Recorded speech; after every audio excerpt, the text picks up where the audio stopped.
السلام علیکم ناظرین، آج آپ کی ملاقات ایک ایسی شخصیت سے کرانے جا رہا ہوں جنہوں نے پاکستان کی سیاست کو اپنا آدھا وجود دے دیا۔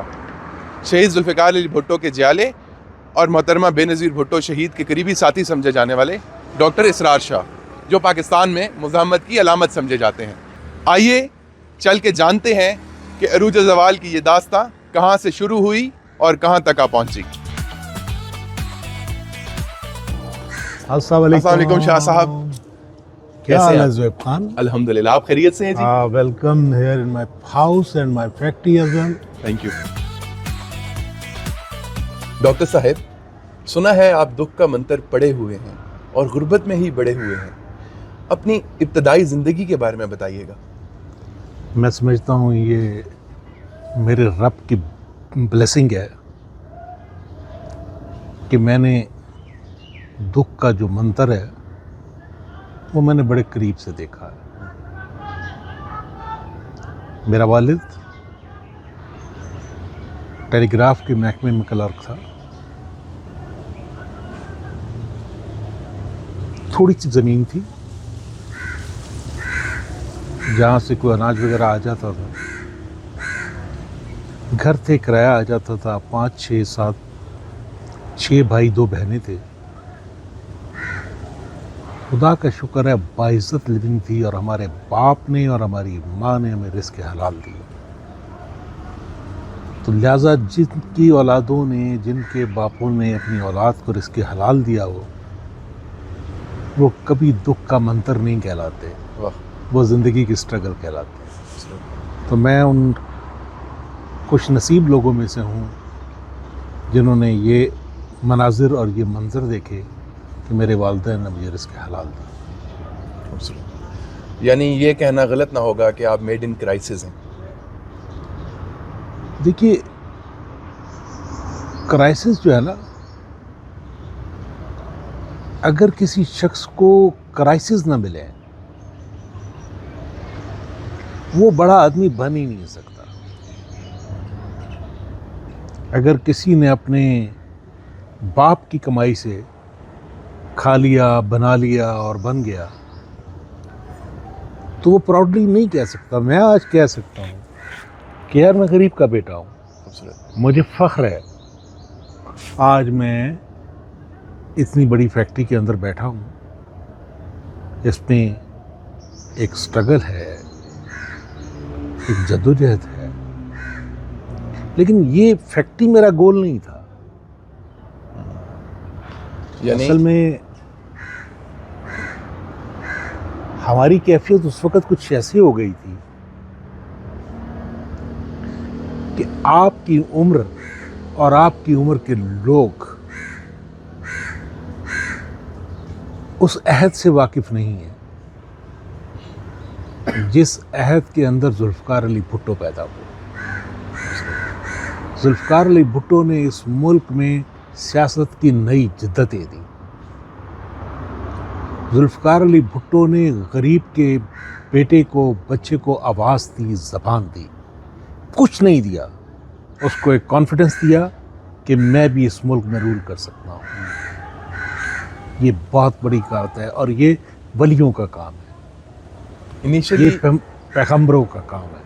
ایک عام سا پس منظر، لاہور کی ایک عام سی فیملی، میری مراد یہ ہے کہ ایسے سرکمسٹانسز جن میں آپ آلریڈی ایک سٹرگلنگ فیز میں تھے، اور پھر وہاں سے سیاست میں آنا اور ذوالفقار علی بھٹو کے ساتھ ان کے قافلے کا حصہ بننا۔ ایک تو یہ بتائیے گا کہ سیاست میں کیا سوچ کے آئے، اور پھر کون سی ایسی چیزیں تھیں، کون سے ان کی بھٹو صاحب کی شخصیت کے پہلو تھے جن کو دیکھ کے آپ نے ان کے قافلے کا حصہ بننے کا سوچا؟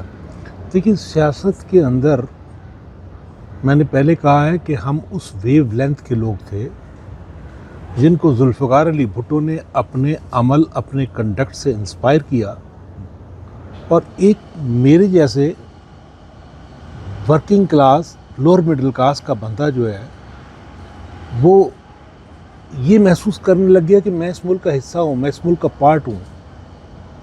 یہ ذوالفقار علی بھٹو نے احساس دلایا ہمیں، اور وہ ہماری جیسی جنریشن کو جو اس وقت ٹین ایج تھی اس ٹین ایج کو اپنے قافلے کے اندر انہوں نے شامل کر لیا. یہ ان کی لیڈرشپ کا کرزما تھا کہ آج جتنی ٹین ایج ہے وہ بیچارے اپنے کنپٹی پر سفیدی سجائے بیٹھے ہیں، لیکن وہ آج بھی کہتے ہیں ذوالفقار علی بھٹو ہمارا لیڈر ہے. یہ وہ سحر تھا جو ذوالفقار علی بھٹو نے اپنی جنریشن کے اندر پیدا کیا. نوجوانوں میں اس طریقے سے ایک ارتعاش پیدا ہوا، اور بھٹو صاحب نے ہمارے طبقے کو یہ احساس دلایا کہ نہیں، آپ بھی اس سسٹم کا حصہ بن سکتے ہیں. اور ذوالفقار علی بھٹو کے دور میں پنجاب کے اندر 70% لوگ وہ تھے جو غریبوں کی فیملیوں کے تھے، اور وہ ایم پی اور ایم این اے بنے. آپ کے دور میں نہ تو کمیونیکیشن کا ریولیوشن تھا، نہ ہی ویب 2.0 کا ایرا تھا. تو اس دور میں جب سرکمسٹانسز بڑے ہارڈ تھے، مشکل وقت تھا، تو آپ کی اسٹرگل ہے اس میں کیا مشکلات پیش آئیں اور کیسے سفر ہوا؟ اور اس کے ساتھ یہ بتائیے گا کہ جیلیں بھی آپ نے بہت کاٹیں، اور اسٹوڈنٹ پالیٹکس چونکہ عروج پہ تھی، تو اپنے ایکسپیرینسز شیئر کیجیے گا ہمارے ساتھ اس حوالے سے. دیکھیے 1972-73 جب شہید ذوالفقار علی بھٹو اس ملک کے پرائم منسٹر تھے، اس وقت پالیٹکس کسی نظریات کی بنیاد پر ہوا کرتی تھی. یہ لیفٹ ہے، یہ رائٹ ہے. لیفٹ کے اپنے نظریات ہوتے تھے کہ یہ پروگریسو ہے، یہ لبرل ہے، اور کچھ نعرے لگا رہے ہوتے تھے کہ یہ جمعیت کے لوگ. تو مکمل طور پر نظریاتی طور پر پالیٹکس پولرائز تھی. تو اس وقت پالیٹکس کا اپنا ایک مزہ تھا، اپنا ایک نشہ تھا، کسی بنیادوں پر پالیٹکس ہوا کرتی تھی. اور پھر ایک ٹرینڈ تھا، وہ تھا مطالعے کا. جو ہمارے اس وقت کے اسٹوڈنٹ لیڈر تھے وہ بکس پڑھتے تھے، اوریٹری کرتے تھے، اچھے مقرر ہوتے تھے.